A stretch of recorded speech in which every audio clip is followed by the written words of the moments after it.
Chers amis, bonjour à tous. Je suis très heureux de vous accueillir pour cette étude dans l'atelier des prophéties où nous allons nous intéresser à la chronologie d'événements majeurs à venir que l'on retrouve dans le livre de l'Apocalypse ainsi que celui de Daniel. Cela va être une vidéo assez intense et nous traiterons ce sujet sur plusieurs vidéos. Pour bien comprendre cette vidéo, il est important d'avoir en tête certaines prémices. La première prémisse, c'est le rôle d'Israël dans l'agenda prophétique. Pour faire court et simple, Dieu a choisi un peuple, le peuple d'Israël, et celui-ci nous permet de savoir où nous en sommes dans l'agenda divin. Un petit peu à l'instar d'un phare qui éclaire des bateaux et permet à ces bateaux de pouvoir rejoindre bon port. Si vous ne connaissez pas cette prémisse, je vous renvoie à la vidéo « Le repère qui change tout » sur l'atelier des prophéties. La prémisse numéro 2, c'est qu'il y a des comptes à rebours qui convergent tous à notre époque. Par exemple, le compte à rebours que l'on trouve dans le livre de Osée chapitre 6. Là encore, si vous n'en avez pas entendu parler, je vous renvoie vers la vidéo « Le compte à rebours qui s'achève bientôt ». La prémisse numéro 3 est que dans la Bible, on observe qu'il y a de grands tournants. En d'autres termes, le plan divin poursuit un objectif principal, à savoir la rédemption de l'humanité, la réconciliation des hommes avec Dieu. Mais pour ce faire, il y a des étapes. On observe notamment une étape entre Israël, qui était sous la loi, puis, après la venue du Messie, un grand basculement, un changement radical, le temps de la grâce, qui est aussi appelé le temps de l'Église. Or, aujourd'hui, bien, nous sommes dans ce temps de la grâce, et à un moment similaire, puisque nous aussi, à notre époque, nous allons connaître un grand basculement. C'est un changement d'étape qui verra après le temps de la grâce que nous vivons donc actuellement, le temps de la tribulation qui sera assez court et qui, une fois terminé, laissera place à une ère merveilleuse puisqu'il s'agit de l'ère messianique. Donc, quand le Christ sera venu en gloire, va commencer le millénaire, donc 1000 ans, l'ère messianique. Et donc il est important de comprendre que bien que l'objectif principal demeure, bien qu'il y ait un objectif principal permanent, il est composé d'étapes. Le plan divin a plusieurs étapes, mais poursuit effectivement un objectif permanent. Enfin, prémisse numéro 4, la manière de lire la Bible doit être littérale. Qu'est-ce qu'on entend par littéral ? Puisque effectivement, dans la Bible, il y a beaucoup de symboles. Mais ces symboles désignent des situations ou des acteurs concrets. Prenons par exemple le cas de Jésus. Bien, Jésus est représenté sous la forme d'un agneau dont le sang est versé. Cela est un symbole biblique. On sacrifie un agneau, notamment pour la Pâque, la Pessah, pour le peuple juif. Et donc on versait le sang de cet agneau. Ce qui fait que cet agneau représentait Christ qui a donné sa vie, son sang, pour la rémission des péchés. Donc oui, il y a bien des symboles, mais ces symboles nous parlent de situations ou de personnes concrètes, ce n'est pas abstrait. 5e prémisse, eh bien, c'est que la Bible s'explique par elle-même. Une interprétation solide ne consiste pas à prendre un verset isolé et à lui faire dire ce que l'on veut. Il faut comparer les Écritures entre elles, tenir compte du contexte et laisser les passages bibliques s'éclairer mutuellement. Autrement dit, ce n'est pas notre pensée qui va interpréter la Bible, c'est la Bible qui interprète la Bible. Voilà donc pour les 5 prémices afin de mieux comprendre ce qui va suivre. Je voudrais aussi attirer votre attention sur le fait que malgré les difficultés, malgré les événements annoncés qui sont très difficiles effectivement, eh bien, il faut toujours garder à l'esprit que l'humanité va passer par un tunnel qui, oui, est sombre et ténébreux, mais qu'au bout de ce tunnel se trouve le règne messianique, une ère de paix et de prospérité comme l'humanité n'en a jamais connu. L'objectif de ces vidéos sera de donner les grands repères chronologiques, de montrer l'enchaînement des événements, de situer notre époque sur une frise prophétique et de comprendre les mécaniques générales de la tribulation. Ce que par contre nous ne chercherons pas à faire, c'est d'expliquer chaque symbole de manière approfondie ou d'entrer dans des détails secondaires. Maintenant, venons-en aux faits. La Bible nous donne une vue d'ensemble de ces événements. Elle nous permet d'avoir des indications sur l'époque à laquelle ils arrivent, leur durée, ainsi que sur les événements qui vont se produire. Mais avant cela, qu'est-ce qu'on entend par le terme tribulation ? La tribulation est une épreuve qui viendra sur l'humanité tout entière. Un jugement divin appelé dans l'Ancien Testament le jour de l'Éternel et dans le Nouveau Testament le jour du Seigneur. Nous avons également des repères chronologiques qui permettent d'en apprécier la durée approximative. Je vous propose donc, dans un premier temps, de poser ces repères chronologiques à l'aide des Écritures afin de pouvoir nous situer. Nous allons maintenant nous intéresser au livre de Daniel, chapitre 9, versets 24 à 27. 70 semaines sont déterminées sur ton peuple et sur ta ville sainte pour enfermer la rébellion, pour sceller les péchés, pour expier l'iniquité, pour amener la justice éternelle, pour sceller la vision et le prophète et pour oindre le Saint des Saints. Sache-le donc et comprends. Depuis l'émission de la parole ordonnant de retourner et de rebâtir Jérusalem jusqu'au Christ, le conducteur, il y a 7 semaines et 62 semaines. Les places et les fossés seront rétablis, mais en un temps fâcheux. Et après les 62 semaines, le Christ sera retranché, et non pour lui. Et le peuple d'un conducteur qui viendra détruira la ville et le sanctuaire. Et sa fin sera dans ce débordement. Les désolations sont déterminées jusqu'au terme de la guerre. Il confirmera l'alliance avec plusieurs pendant 1 semaine. Et à la moitié de la semaine, il fera cesser le sacrifice et l'oblation. Et sur l'aile des abominations viendra le désolateur, jusqu'à ce que la ruine qui a été déterminée fonde sur le désolé. Petite remarque sur Daniel 9, 24. Le texte annonce la fin de la rébellion, la disparition du péché, la justice éternelle et l'accomplissement total des prophéties. Or, avec le recul que nous avons aujourd'hui, ces choses ne se sont manifestement pas réalisées au 1er siècle. Cela constitue une difficulté importante pour une lecture où les 70 semaines seraient accomplies d'un seul bloc. Une chose importante apparaît dès les versets 24, 25 et 26. La prophétie est découpée en plusieurs blocs, et un élément revient constamment. À la fin de chaque bloc, le Messie vient. Autrement dit, une première série de semaines d'années conduit déjà à une première venue du Messie. Mais nous allons nous concentrer uniquement sur le dernier verset de cette prophétie, Daniel chapitre 9, verset 27. Avant d'aller plus loin, il nous faut comprendre qu'une semaine ici représente une unité de 7. Et dans le contexte prophétique, il s'agit de semaines d'années, donc 7 ans. On retrouve ce principe biblique notamment dans le livre des Nombres, chapitre 14, verset 34, où il nous est dit « une année pour chaque jour », ainsi que dans le livre de Ézéchiel, chapitre 4, verset 6, où nous lisons que « je t'impose un jour pour chaque année ». De plus, grâce au recul que nous avons aujourd'hui, nous pouvons effectivement constater qu'il s'agit bien de semaines d'années. Car en suivant cette prophétie, on s'aperçoit qu'une série de ces semaines d'années correspond à la première venue du Messie, notamment dans Daniel chapitre 9, verset 26, où il est question des 62 semaines, soit 434 ans. Cela confirme que nous sommes donc bien face à un découpage prophétique en semaines d'années et non en semaines ordinaires. Donc, pour le répéter encore une fois et que ce soit bien clair, une semaine égale 7 ans. C'est important à retenir. Au verset 27, nous sommes donc face à une période de 7 ans qui conduit, comme l'indique la logique générale de la prophétie, vers la venue du Messie, comme vu au verset 25.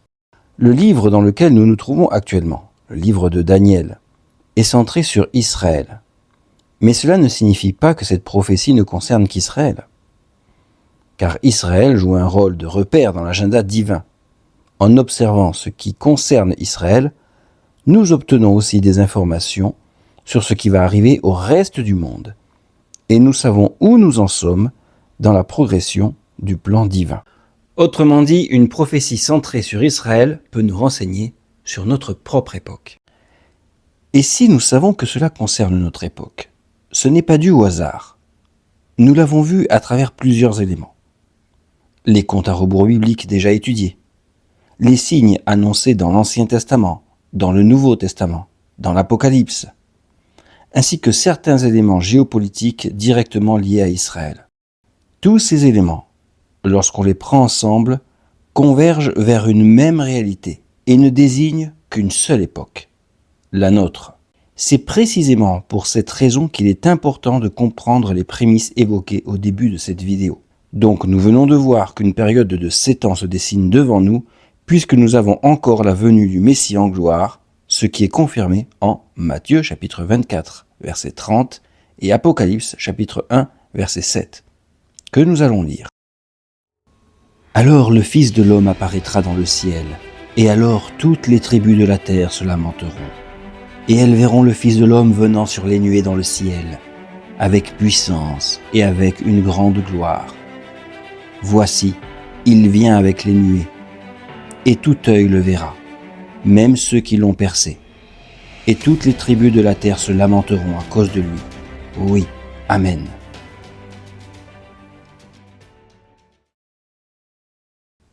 Maintenant, regardons plus précisément le verset 27. Il confirmera l'alliance avec plusieurs, pendant 1 semaine, et à la moitié de la semaine, il fera cesser le sacrifice et l'oblation, et sur l'aile des abominations viendra le désolateur, jusqu'à ce que la ruine qui a été déterminée fonde sur le désolé. À la lecture de ce passage, on y voit qu'un guide confirme une alliance avec Israël. Mais cette alliance ne dure pas jusqu'au bout. Le texte précise qu'au milieu de cette période, donc après 3 ans et demi, ce même personnage fait cesser le sacrifice et commet la désolation. Autrement dit, la période de 7 ans est divisée en 2 parties égales. Une première partie de 3 ans et demi, puis une seconde période de 3 ans et demi avant la venue du Messie. Or, dans le calendrier biblique prophétique, une année est comptée sur la base de 360 jours. 3 ans et demi correspondent donc à 1260 jours, soit 42 mois. Et c'est ici que quelque chose devient extrêmement intéressant. Car cette même durée réapparaît précisément dans l'Apocalypse, notamment au chapitre 13.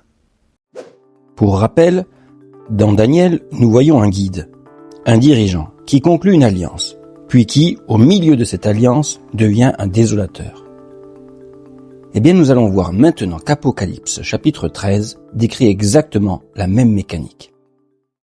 Dans la symbolique biblique, la bête, c'est un empire mondial dirigé par son chef suprême, qui en fait fait corps avec la bête. Il est la bête. Et cette bête monte de la mer, c'est-à-dire que elle va vers le pouvoir suprême. Elle se hisse au plus haut niveau. Maintenant, nous allons lire les versets en rouge. Mais je vous encourage à mettre sur pause et à lire tout le texte. Le dragon, le diable, lui donna sa puissance, son trône et une grande autorité. Et toute la terre était dans l'admiration derrière la bête. Et ils adorèrent le dragon parce qu'il avait donné l'autorité à la bête. Et ils adorèrent la bête en disant « Qui est semblable à la bête? Et qui peut combattre contre elle ?» Et il lui fut donné une bouche qui proférait des paroles arrogantes et des blasphèmes. Et il lui fut donné le pouvoir d'agir pendant 42 mois. Et il lui fut donné de faire la guerre aux saints et de les vaincre. Et il lui fut donné autorité sur toute tribu, tout peuple, toute langue et toute nation.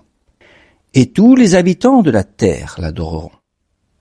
Ceux dont le nom n'a pas été écrit dès la fondation du monde dans le livre de vie de l'agneau qui a été immolé.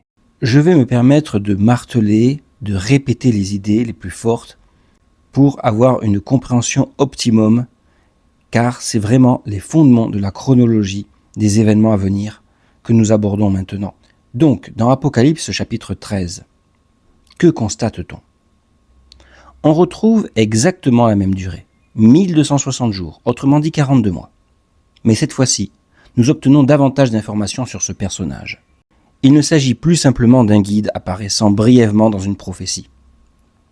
Il s'agit d'un personnage qui reçoit une autorité mondiale, pas seulement sur Israël. Il blasphème Dieu, exerce un pouvoir sur les nations, persécute les saints et domine pendant 42 mois, ou 1260 jours. Autrement dit, Daniel nous donne l'ossature chronologique, et l'Apocalypse ajoute des détails supplémentaires. Daniel nous montre le moment où l'alliance est rompue, c'est-à-dire au milieu des 7 ans, et où commence la désolation. L'Apocalypse, qui au passage signifie révélation, va maintenant nous montrer ce qui se passe durant cette période. Donc, pour résumer, nous avons une période de 7 ans avec une alliance conclue au début, puis une alliance brisée au milieu, c'est-à-dire au bout de 3 ans et demi, avant l'arrivée du Messie, à la fin de cette période. Et pendant cette seconde partie, cet empire mondial dirigé par son chef suprême va exercer une domination sur la terre qui, comme nous pouvons le lire, sera totalement despotique. Nous avons donc ici 2 récits superposables. Dans Daniel, nous voyons un guide qui conclut une alliance, puis 3 ans et demi après la brise, devient le désolateur et commet l'abomination. Dans l'Apocalypse, nous voyons l'ouverture du premier sceau avec le cavalier blanc qui part en vainqueur et pour vaincre. Je vous laisse voir la référence. Il s'agit du même personnage observé sous un autre angle. Ensuite, au milieu de cette période, ce personnage devient pleinement la bête, le chef suprême qui exerce un pouvoir mondial avec son empire mondial. Il blasphème Dieu et agit pendant 42 mois. Les 2 récits sont donc superposables. Et ils le sont à tel point qu'ils se terminent tous les 2 par la venue du Messie. Voici donc une image de comparaison entre l'Apocalypse et Daniel, pour bien comprendre.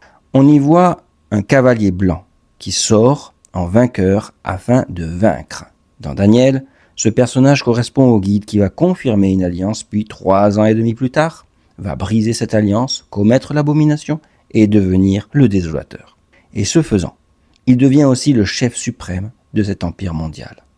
Dans la diapo, on voit qu'il est dit que la bête exercera une autorité pendant 42 mois. Mais en réalité, la bête n'est pas seulement un système. La bête, c'est ce personnage, le personnage lui-même, qui se confond avec son empire mondial. L'empire mondial n'est finalement que l'expression de son autorité. C'est ce désolateur qui va imposer sa domination. Et cette domination n'est pas simplement politique. Il veut une adoration totale. Et en adorant cet homme, on adore aussi le diable, car c'est le diable qui a donné toute autorité à cet homme. On le voit dans Daniel chapitre 11, notamment à partir du verset 36, où on voit que ce personnage s'élève au-dessus de tout. Et il se présente lui-même comme étant au-dessus de toute autorité. Et on retrouve cette idée même dans Apocalypse chapitre 13, où toute la terre entre dans l'admiration derrière la bête. C'est précisément pour cela que l'on parle généralement de lui comme étant l'Antichrist. Maintenant, nous pouvons commencer à reconstituer la frise chronologique avec les premiers éléments solides que nous avons établis. Cette frise débute par la confirmation de l'alliance par l'Antichrist, c'est-à-dire celui qui va devenir plus tard la bête, ou le cavalier blanc qui sort pour achever sa victoire. Puis, 3 ans et demi plus tard, soit 1260 jours, l'alliance est brisée. L'abomination est commise. Et celui qui était le guide devient pleinement le désolateur et la bête, dans sa phase de domination mondiale. Nous entrons alors dans ce que la Bible appelle la grande tribulation. Nous avons donc une première période de 1260 jours, puis une seconde période de 1260 jours, jusqu'à la fin de la domination de la bête. Dans cette vidéo, nous avons posé les principales bases qui vont nous permettre de comprendre la chronologie prophétique. Nous avons identifié les grands repères bibliques et situé les différentes étapes qui structurent cette période. Nous avons ainsi établi une vue d'ensemble, le commencement, le milieu et la fin, afin d'avoir un cadre clair pour comprendre la suite. Dans la prochaine vidéo, je vous propose de partir de notre époque et de voir comment le monde va entrer de manière brutale dans le jour du Seigneur, c'est-à-dire la tribulation.